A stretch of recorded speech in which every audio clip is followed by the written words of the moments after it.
trying to feed the hungry or yun nga po, tumulong kami sa pag-repack ng mga goods para sa mga Maynila para din po sa mga kailangan.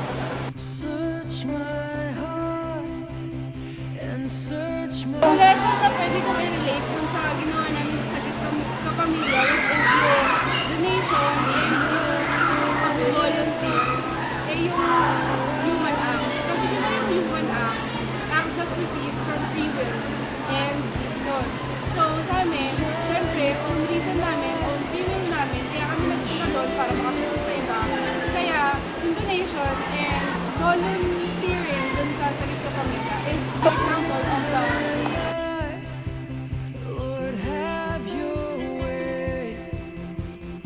Hi sir!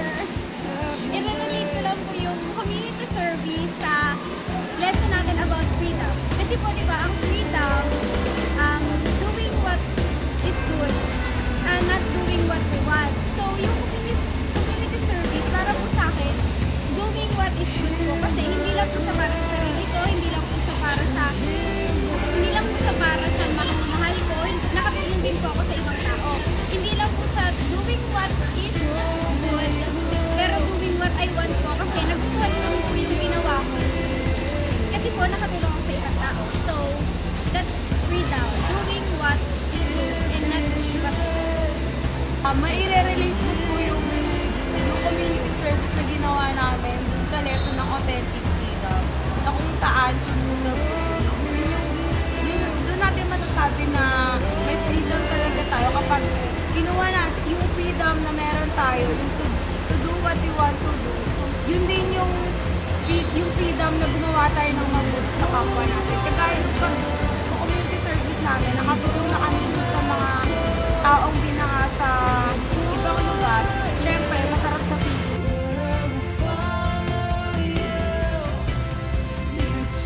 Hello sir, i-relate ko lang yung community service nung sa lesson natin. Yun yung conscience.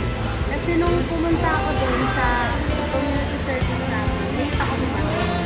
Actually, kaya lang naman ako nagpalit kasi naisip ko na okay lang naman yun kasi kahit naman dumating ako late doon, okay lang naman, nag-grade din naman. Kaso nung pagdating ko doon, parang nakita ko na sila, nag-effort sila na pumunta ng maaga, tapos mag-ayos-ayos ko para makatulong sila. Parang nakonsensya lang ako para sa sarili ko kasi inisip ko lang grade, hindi ko inisip na kahit tumulong ako doon para sa ginagusto ko, hindi dahil lang sa grade. Kaya yun, parang nakonsensya lang ako. Pero worth it din naman kasi nakatulong pa rin naman.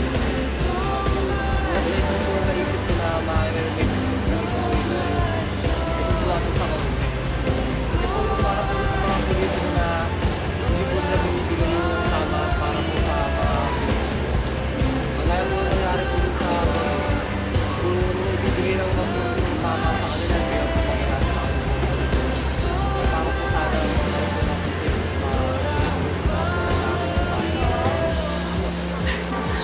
Sir, yung lesson na ma-relate ko dun sa Sagip Kapamilya na namin is yung conscience.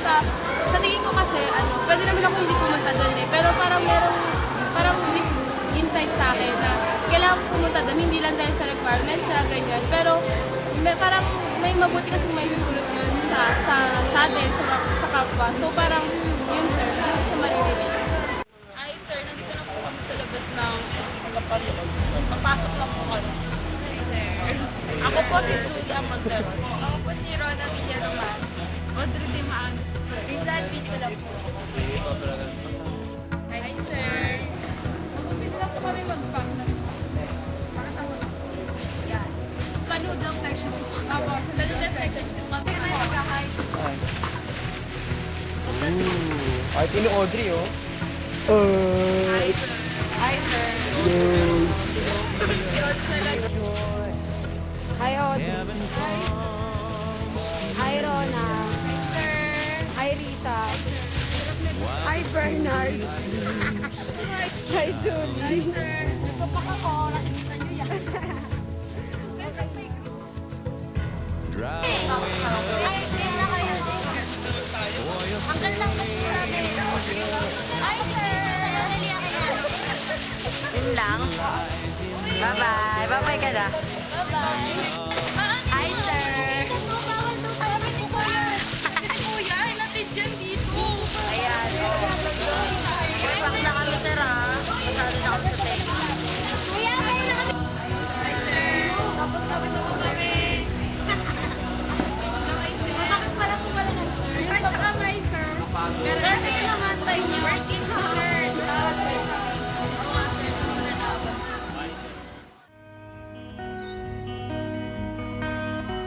Reaction ko naman po, actually nakakapagod siya, pero tas yung oras akala ko mahaba kasi parang ang aga-aga namin nag-start tapos natapos na after lunch. Pero pag nandun ka na, enjoy naman siya kasi yung banding namin na mga grupo, tapos sulit yung time, parang gusto ko pa kang mag-isip pag nandun ka na kasi nag-enjoy ka na talaga.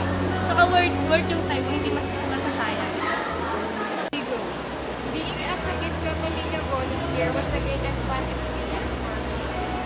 I feel so happy and blessed to help in this activity. Ayun po, masaya po makatulong sa iba. Lalo po pag may sana po magkaroon po ako ulit ng another voluntary activity. Yung community service namin sa Gitna Pamilya ay sobrang saya ko. Kasi una, nakatulong na kami. Pangalawa, parang naging bonding kami. Oo, nakakapagod siya. Pero, syempre worth it naman yung pagod kasi nakatulong ka sa iba. Lalo na dun sa mga, kawawa mo kasi yung mga nasalanta ng bagyo. Wala na nga sila ng tirahan, wala pa silang pagkain. Kaya syempre, yun yung unang naisip ko. Hindi lang para sa grade, pero para din sa mga kababayan natin na walang makain. Yung reflection ko po sa sarili ko, tungkol din sa community service na ginawa namin. Actually, nasayahan ako kasi nakatulong ako sa ibang tao kasi hindi ko pa nararanasan na masalanta ng gano'n kasi sa Cavite hindi pa naman nangyayari yung gano'n, lalo na sa lugar namin.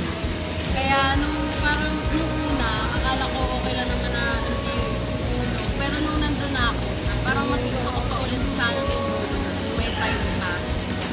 O kaya sa susunod na mga araw, kung pwede gumawa ng action, gagawin ko pa rin. Parang kasaya talaga ako sa ginawa ko. Tsaka naisip ko rin na nakatulong din ako kaya worth it din yung pagpunta ko.